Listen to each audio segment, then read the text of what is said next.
बुट डाली रे आपण माने तो अनेक प्रकार परिबा पकेकी तरकारी करिकी खाइथिबे किंबा आपण माने तो बुट डाली रे डाली बनेकी खाइथिबे किंतु मु आज आपण मानक पई नुवा उपाय रे बुट डाली तड़का ता टेस्ट पूरा अलगा थरे बनेकी खाइले ही आपण माने ता टेस्ट जानि परिबे।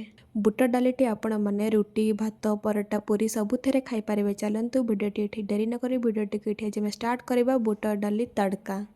नमस्कार आदिवासी रसोई चैनल को आपण मन को अनेक अनेक स्वागत। बुट डाली रे टेस्टी तड़का बनैबा प्रथम एठी हमको बुट डाली दरकार। बुट डाली को एठी मु राति सारा भिजेई के रखिथिली। बुट डाली एठी हमर बतरी जाईची आ फुली मध्ये जाईची। बुट डाली को पानी रे भल भाबरे धोई के सफा करके नेबा।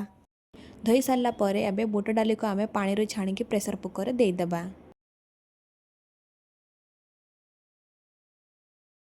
डाली सबू को प्रेशर कुकर दे सारला परे एबे आमे गोटे गिन्ने पानी देई देबा।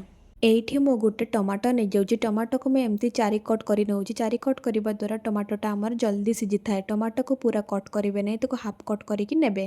बुट डाली रे भल टेस्ट आसापे एठी मु किछि गोटा मसला नहीं। गोटा मसला रे एठी मु रसुण चक्री फूल गुजराती लवंग दालचीनी अलैच 3टी तेजपत्र गोटा मसला को एबे आमे बुट डाली रे देई देबा। एबे आमे सेथिरे स्वाद अनुसार गोटे चामच लूण हाफ चामच हल्दी गुंड देबा।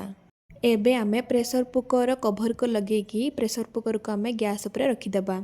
प्रेशर कुकर को एठी आमे लो टू मीडियम रे 3टी हुइसिल आसबा पर्यंत छाड़ीदेबा।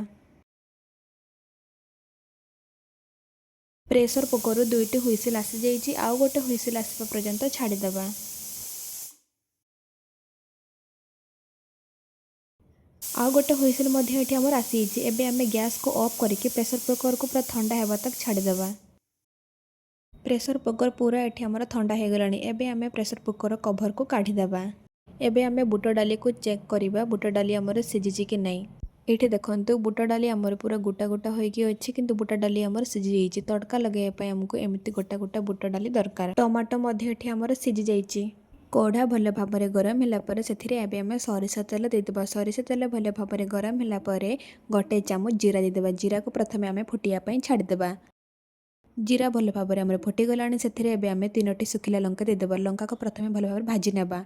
एबे आमे गोटे प्याज देदेबा। एठी गोटे प्याज को मु पतला करके लंबा लंबा कर काटिकी नहींचे। एबे आमे तेल रे देदेबा। प्याज को आमे भाजी नेबा एपट सेपट करके हल्का रेड कलर हेबा तक भाजी नेबा प्याज को।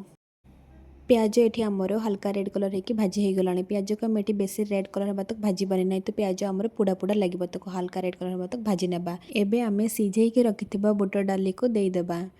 बुट डाली को 1 मिनिट हाई फ्लेम रे फुटिया पई छाड़ देबा।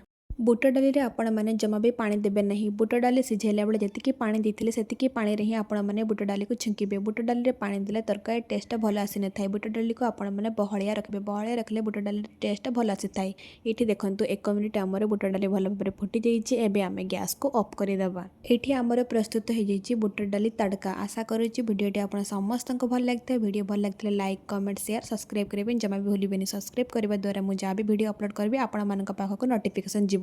आजिकार वीडियोटी एठी मु शेष करूछि। आमे पुणी देखा गोटे नेक्स्ट वीडियो रे।